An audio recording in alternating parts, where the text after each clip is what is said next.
J'adore.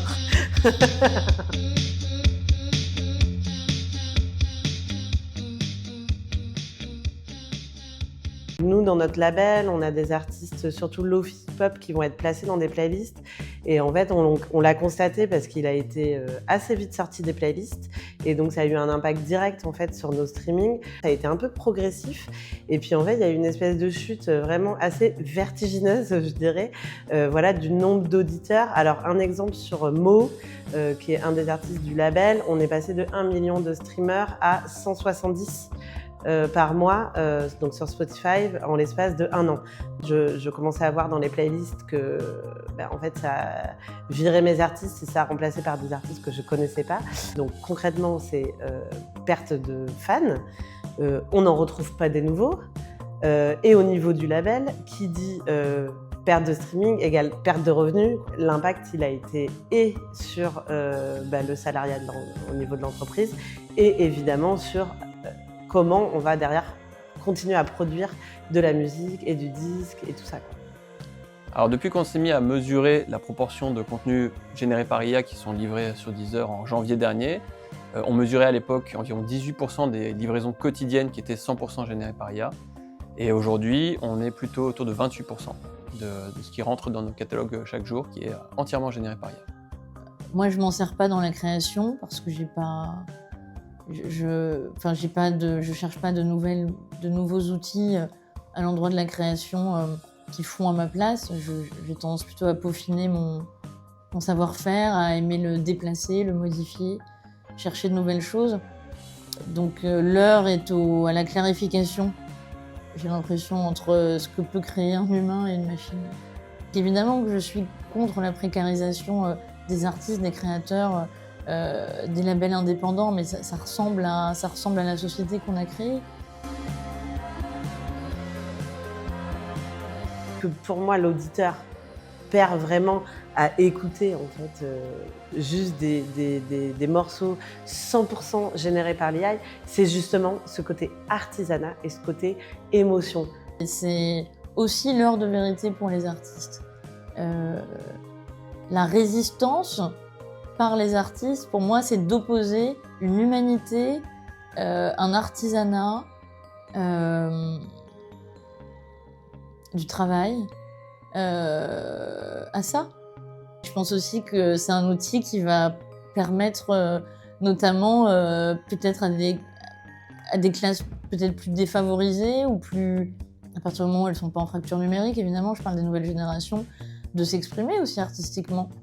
Moi, j'ai hâte de voir ça. La première mesure qu'on a mis en place, c'est que d'abord, on est transparent vis-à-vis de nos utilisateurs. Donc, on affiche sur le site un bandeau qui explique que quand on a détecté, nous, qu'un contenu était généré par IA, les utilisateurs le savent et on leur affiche très clairement l'information. La deuxième chose qu'on a mis en place, c'est qu'on a fait le choix de retirer ces contenus de tout ce qui était recommandations algorithmiques et recommandations dans les playlists éditoriales sur Deezer. Donc on ne met pas en avant ces contenus. En termes d'impact sur les artistes aujourd'hui, c'est assez limité parce qu'en fait, ça représente très peu de streams.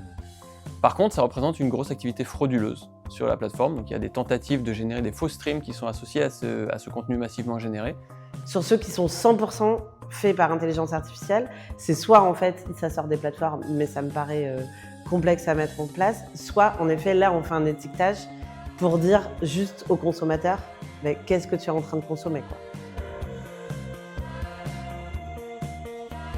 À un moment donné, les plateformes évidemment doivent se positionner, donc chose que Deezer fait déjà, c'est comment eux ils vont pousser avec leurs algorithmes, comment ils vont faire les placements dans les playlists édito ou dans les grosses playlists. C'est sur eux aussi qu'il faut s'appuyer pour freiner aussi cette inondation de titres 100% générés intelligence artificielle, pour aussi laisser la place aux êtres humains. Évidemment qu'on a une responsabilité à jouer et c'est la raison, je pense, pour laquelle on s'est positionné très tôt. Et finalement, on a amené le problème de la musique générée par IA devant l'industrie. On a mis les choses sur la table en janvier dernier.